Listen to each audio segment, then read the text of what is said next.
കോട്ടയത്ത് കൈക്കൂലി വാങ്ങുന്നതിനിടെ ഡെപ്യൂട്ടി ഇലക്ട്രിക്കൽ ഇൻസ്പെക്ടർ അറസ്റ്റിൽ. കോട്ടയം ഇലക്ട്രിക്കൽ ഇൻസ്പെക്ടറേറ്റിലെ ഉദ്യോഗസ്ഥനായ കൊല്ലം സ്വദേശി SL സുമേഷാണ് കോട്ടയം വിജിലൻസ് യൂണിറ്റിന്റെ പിടിയിലായത്. സ്വകാര്യ സ്കൂളിലെ ലിഫ്റ്റ് പരിശോധിക്കാനായി കൈക്കൂലി വാങ്ങുന്നതിനിടെയാണ് അറസ്റ്റ് നടപടി. ജോസി ബാബു വിവരങ്ങൾ നൽകും. ജോസി, എന്താണുണ്ടായത്?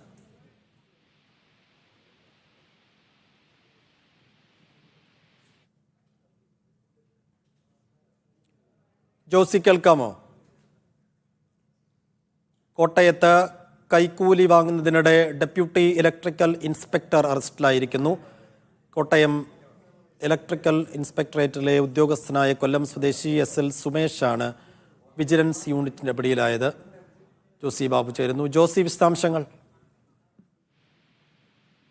സൈഫുദ്ദീൻ വ്യവസായ വകുപ്പിന്റെ കീഴിലുള്ള ഈ കോട്ടയം ഇലക്ട്രിക്കൽ ഇൻസ്പെക്ടറേറ്റിലെ ഉദ്യോഗസ്ഥനായ കൊല്ലം സ്വദേശി SL സുമേഷിനെതിരെ വ്യാപകമായ പരാതികൾ നിലനിന്നിരുന്നു.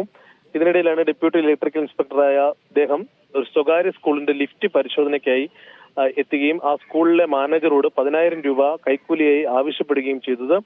ഇത് 2-ാം തീയതി ഈ പണം കോട്ടയം റെയിൽവേ സ്റ്റേഷനിൽ വെച്ച് 10,000 രൂപ കൈമാറണമെന്നായിരുന്നു അറിയിച്ചിരുന്നത്. തുടർന്ന് വിജിലൻസിൽ ഈ സ്കൂൾ അധികൃതർ പരാതി നൽകുകയും വിജിലൻസിന്റെ നിർദ്ദേശപ്രകാരം ഈ തുക പിന്നീട് കൈമാറാമെന്നുള്ള ഒരു ധാരണയിലെത്തുകയും ഇന്ന് പാലായിലെ പോളിടെക്നിക്കൽ ഇൻസ്പെക്ഷൻ എത്തിയ ഇദ്ദേഹത്തെ ആ പോളിടെക്നിക്കിനും പോലീസ് സ്റ്റേഷനും സമീപത്ത് വെച്ച് സ്കൂൾ മാനേജർ കാണുകയും പറഞ്ഞുറപ്പിച്ച പ്രകാരം 7,000 രൂപ കൈമാറുകയുമായിരുന്നു. 7,000 രൂപ കൈമാറിയ സമയത്ത് തന്നെ കൈയോടെ ഇയാളെ കോട്ടയം വിജിലൻസ് യൂണിറ്റിലെ ഉദ്യോഗസ്ഥരെ പിടികൂടി.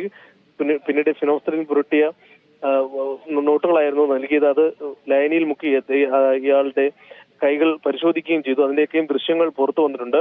എന്തായാലും ഇന്ന് വൈകിട്ടോടുകൂടി ഇയാളെ കോട്ടയം വിജിലൻസ് കോടതിയിൽ ഹാജരാക്കുമെന്നാണ് ഇപ്പോൾ വിജിലൻസ് ഉദ്യോഗസ്ഥർ അറിയിച്ചിരിക്കുന്നത്. അതിന്റെ നടപടി